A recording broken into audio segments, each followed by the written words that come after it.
პანკისის მოსახლეობა ხეობის გაზიფიცირებას ითხოვს. ბუნებრივი აირი არც ერთ სოფელს არ მიეწოდება. მოსახლეობა აცხადებს, რომ ამის გამო ეკოლოგიური კატასტროფის საფრთხე იქნება, რადგან ათასობით მოსახლე იძულებულია ტყე გაჩეხოს. ას პასუხობს მოთხოვნას სახელმწიფო. ნახეთ რომან ქევხიშვილის სიუჟეტი. პრობლემა ადრე არ აქონდა, მაგრამ ეხლა შეშა უკვე მთებისკენ გავიდა და დაგვიძირდა კიდევაც შეშა 400-450 ღირს და სიზი ქავთარაშვილი პანკისის ხეობის სოფელ დუიში 4 მცირეწლოვან შვილიშვილთან ერთად ცხოვრობს. ქავთარაშვილების ოჯახის ერთადერთი შემოსავალი მისი პენსიაა, რაც ოჯახს ზამთარში შეშის საყიდლად ძვლის ყოფნის. ფეჩის შეშას თითო ტაჭკა 50 ლარს ვაძლევთ და პენსიას იმდენად არ აკვაფნის, რომ ან წამლის ფული ვიყიდოთ, ან გათბობას კაი იქნებოდა, რომ გაზი გაეყვანათ, თავრობას დახმარება გაეწიათ ჩვენთვის.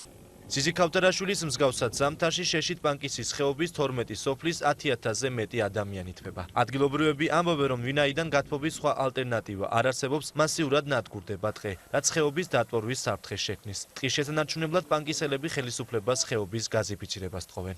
უძნელდება მოსახლეობას გესმის ეხლა აი შეშის მოწანა თლაც ტყეები განადგურებული არის. როდემდე უნდა ზიდოთ შეშა რა არ ილევა შეშა.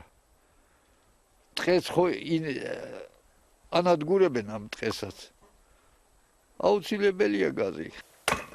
პანკისის ხეობის უხუცესთა საბჭოს თავმჯდომარე ხასო ხანგოშვილი გვიყვება, რომ ხეობაში ბუნებრივი აირის შეყვანის შესახებ ენერგეტიკის მინისტრისგან დაპირება 2 წლის წინ მიიღეს. 2014 წელს შევხვდით ენერგეტიკის მინისტრ კალაძეს, ქონდა ამაზე საუბარი, შეგვირდა 15 წელს გასული წლისთვის აუცილებლად შემოიყვანდნენ გაზს პანკისის ხეობაში. ადგილობრივ ხელისუფლებაში ირწმუნებიან, რომ პანკისის ხეობის გაზიფიცირების პროექტირება უკვე დასრულდა. თუმცა როდის დაიწყება სამუშაოები და როდის ექნება ხეობის 12 სოფელს ბუნებრივი აირი, სუსტ დროს ახმეტის გამგეობაში ვერ ასახელებენ. მოგეხსენება თქვენ, რომ რაიმე ინფრასტრუქტურული პროექტი რომ განხორციელდეს, მას პირველ ეტაპზე ჭირდება პროექტი და შემდგომ უნდა დაიწყოს სამუშაოები. პროექტი უკვე პანკის ხეობის გაზიფიცირებასთან დაკავშირებით უკვე გაკეთებული არის და გეგმაში ზის პანკის ხეობის გაზიფიცირება.